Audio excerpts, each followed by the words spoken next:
জাতীয়তাবাদী ছাত্র দলের সাবেক সফল সভাপতি মৃত্যুঞ্জয় জননেতা যারা সুলতান সালাউদ্দিন টুকু ইতিমধ্যে কারাগার থেকে বের হয়ে একজন বাংলাদেশের সামনে আসছেন।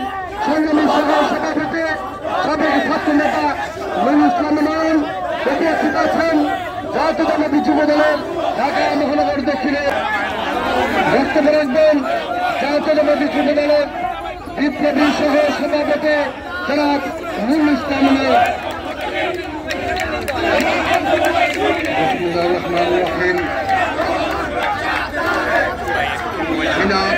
সরকার আগামী নির্বাচনের সরকার সরকার গঠনের পরেও প্রচন্ডভাবে বিত্তসন্ত্রস্ত রয়েছে, সফল করবেন এই আশাবাদ ব্যক্ত করে সবাইকে ধন্যবাদ জানিয়ে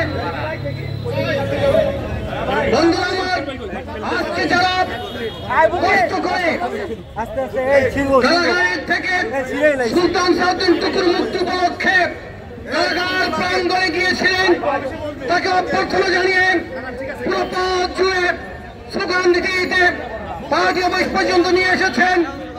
আমি সবাইকে ব্যক্তিগতভাবে ধন্যবাদ জানাচ্ছি। বন্ধুরা আমার এই সরকার 7 জানুয়ারি যে পাতানো নির্বাচন শুরু করেছিল সে নির্বাচন 7 তারিখে কেন নির্বাচন তারা দিয়েছিল তার কারণ হয়েছে 2011 সালে সীমান্তের হত্যা করা হয়েছিল। সেই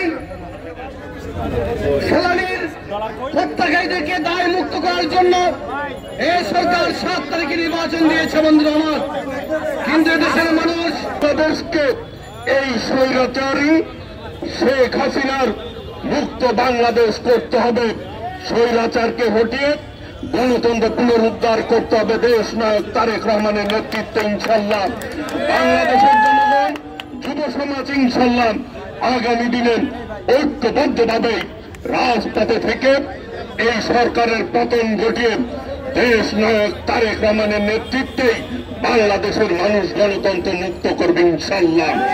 আগামী দিনে দেশ নেত্রী বেগম খালেদা জিয়া সহ সকল রাজবন্দীদের মুক্তি চাচ্ছে সুলতান সালাউদ্দিন টুকু প্রিয় সহযোদ্ধা সহ প্রধানমন্ত্রী দেশ নেত্রী বেগম খালেদা জিয়া আগামী বাংলাদেশের অহংকার দেশ তারেক রহমান সহ উপস্থিত যুবদলের সহযোদ্ধা বন্ধুদেরকে ধন্যবাদ জানিয়ে এখন বক্তব্য রাখবেন জনাব সুলতান সালাউদ্দিন টুকু।